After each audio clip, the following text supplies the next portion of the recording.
हो,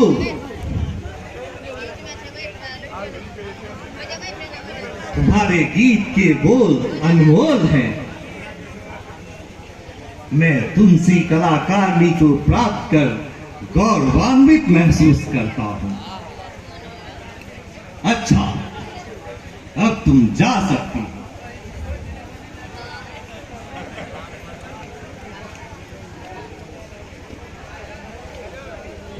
कविराज जी, अब आप अपनी रचना का रसोपान कराइए, फिर ये मनोरंजन कार्यक्रम समाप्त की जाएगी। महाराज की जय। सुनिए महाराज, मेरी कविता अब कलावती भावों से विभिन्न धारा में प्रवाहित हो, जिसमें नारियों के सहज गुण और उसकी आंतरिक भावनाओं को दर्शाए। इसमें पुरुषों को बंद आंखें खुलवाने की अपूर्व क्षमता है। सुनाइए तो सही।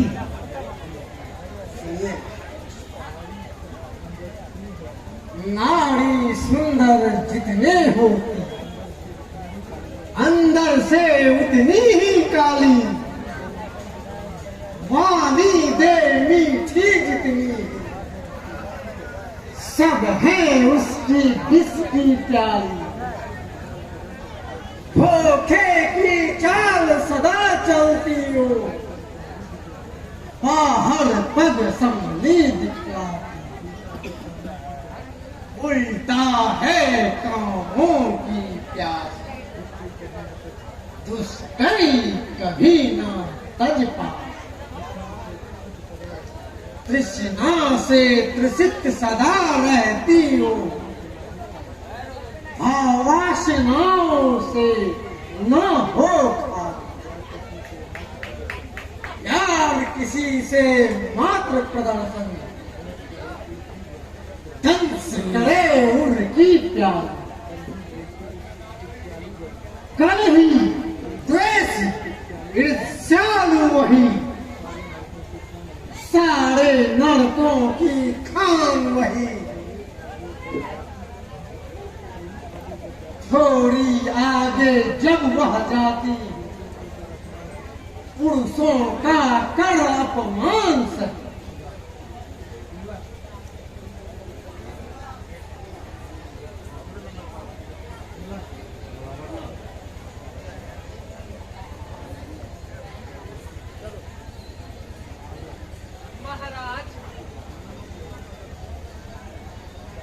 खबरदार कविराज, सावधान हो जा।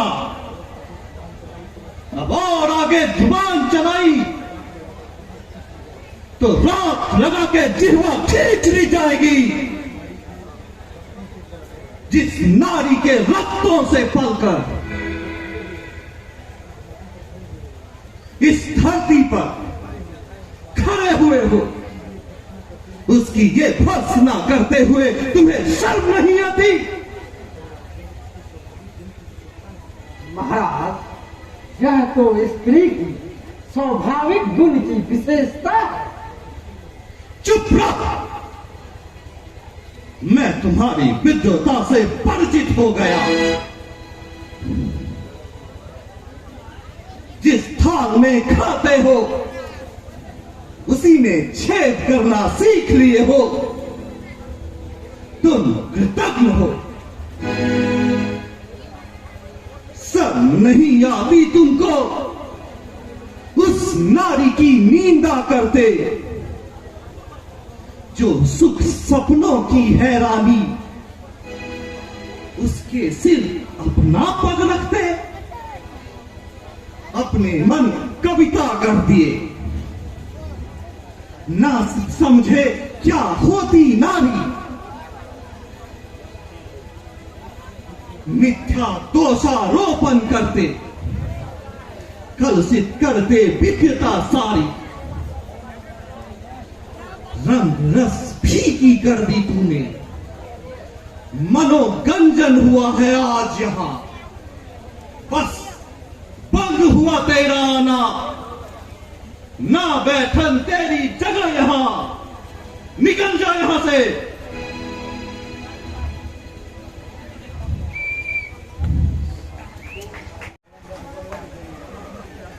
लोग मुझे अश्रुपाल कहते हैं। वाह, क्या ही सुंदर नाम है आपका। कर्मों के अनुसार ही नाम भी होते हैं। आपने अश्रुचालन प्रतियोगिता में सर्वप्रथम स्थान प्राप्त किया था, जबकि आपके अश्रु भी सबसे कमजोर थे। मैं देख रहा था कि आपका घोड़ा जमीन छोड़कर उड़ रहा था।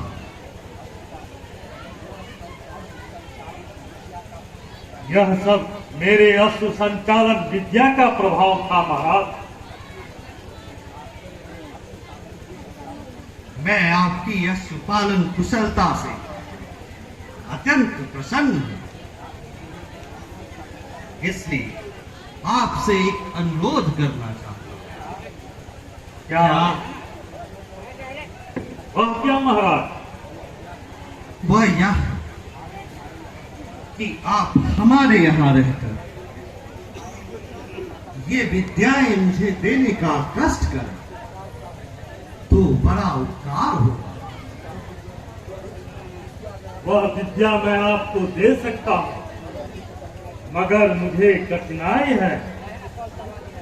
कठिनाई क्या है? मुझे आपके यहां रहने में स्पष्टतः बतलाइए तो सही क्या है। मेरी कुछ शर्तें हैं, उसे अगर स्वीकार ले तो यह हो सकता है। बताइए।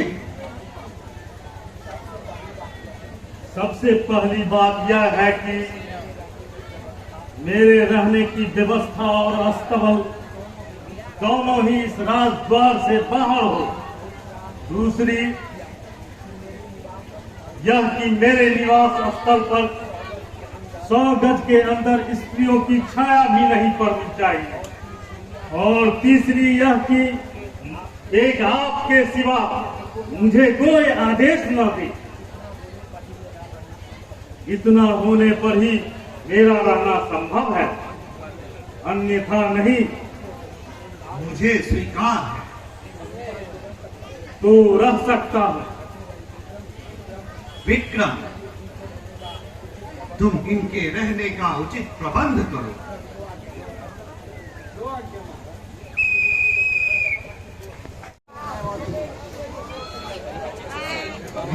उसकी बातों ने क्यों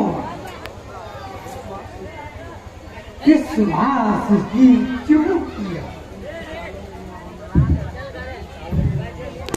उनकी चालों में नान तो आज यह दशा न हो। वह मुझसे मिलने क्यों आएगा? मेरे घर में आग लगाना था सो वह लगा कर चला गया।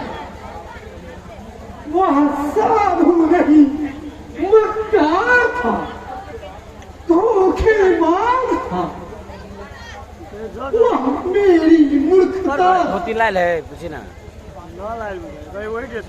उसकी बातों में आकर मैंने अपना हाथ और पैर काट हर परिवार की ओर ध्यान नहीं दिया।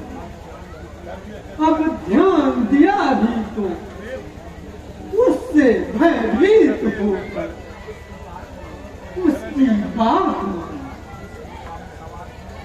जिस नौका में सवार था उसी में मैंने छेद कर डाला।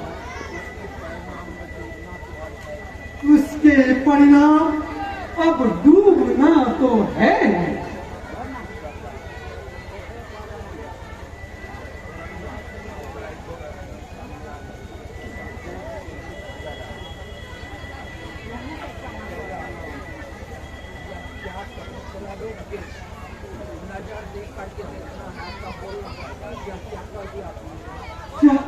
क्या कर दिया आपने मुझे? जो होना था वही हुआ, लेकिन तुमने मुझे खूब गालियां। जी जी जी नहीं,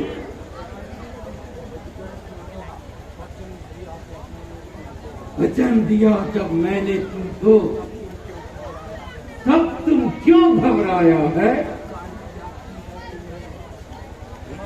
मक्कारी क्या की है तुमने? क्यों इतने गरमाया है? जी जी मैं बहुत दुखी हो गया। तुमने तो मुझे खूब गालियां दी, फिर भी मैं तुमसे बहुत दुख। तुमने मेरे कथनानुसार काम किया, इसलिए यह अमर फल प्रदान करता है। लो, यह अपने मेहनत का फल। मैं इसे लेकर क्या करूंगा? क्या इसी से हमारी चिंता दूर हो जाएगी? हाँ, इसके खाने से जीवन और जवानी दोनों अमर हो जाते हैं। चाहे तो तुम भी इसे खा लो, या राजा को देकर इसके बदले पुरस्कार प्राप्त कर लो। निश्चित ही धनी बन जाओ। ऐसा है यह फल, जीवन और जवानी को अमर कर देगा। हाँ, ऐसा ही है। खूब दिया आपने। हाँ, अब भर जाओ। अच्छा, प्रणाम। अनाथ निरंजन, अनाथ निरंजन।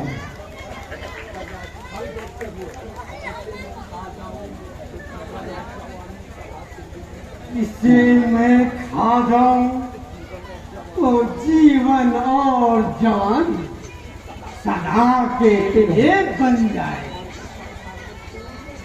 और इस संसार में खूब मौज मनाऊंगा। या पत्नी को देकर उसकी जवानी को अछूत कर दूं, मगर उसकी जवानी अगर अमर हो जाएगी तो वह मेरे बुढ़ापे में वह यार ढूंढती फिरेगी, और मैं सहायता के लिए चिल्लाता रहूं। लेकिन वह रास रचाने चली जाए तो क्या करूं? यह तो बड़ा अनर्थ हो जाए। यदि मैं ही खा लेता हूं तो मुझे सांसारिक विपदाओं से मुक्ति नहीं मिलेगी। पत्नी को खिला दूं या मैं ही खा जाऊं? अच्छा, चल, वही जो निर्णय दे वही सही। मेरा क्या, मैं तो धनोपार्जन करने वाला, व्यवस्था तो वही करती। चल, अरे ओ मेरी चंद्रिका, अरे ओ, आ गए क्या? तो तुम्हारा क्या विचार? नहीं था मैं। मेरा मतलब अपने काज से है। हाँ हाँ, वह तो करके ही आया। यह लो अमर फल, इसे खाकर अपनी जवानी और जीवन को अमर करो। क्या मतलब? मतलब यह है, इसके खा लेने से बुढ़ापे की कष्टदायी अवस्था नहीं आती। अब समझी? हाँ, मैं समझ गई। इतना भी नहीं समझूंगी। तो खा लो। सोचने क्या लगे? सोच रही हूँ कि मैं और आप खाकर जीवन को अमर करके क्या करेंगे। इसे यदि राजा को अर्पण कर दे तो प्रजा की भलाई भी होगी और हमें बहुत बहुत इनाम भी मिलेंगे, जिससे दरिद्रता भी दूर हो जाएगी। नहीं तो कहा कि भाग्य में हो तब तो। भाग्य में वही लिखा जो हो रहा, क्योंकि साधु जी का इशारा नरेश की ओर है। तब दे आओ नरेश को ही। उनको ही देने से जीवन में कल्याण होगा। अच्छा तो लाओ, मैं उन्हें ही दिया।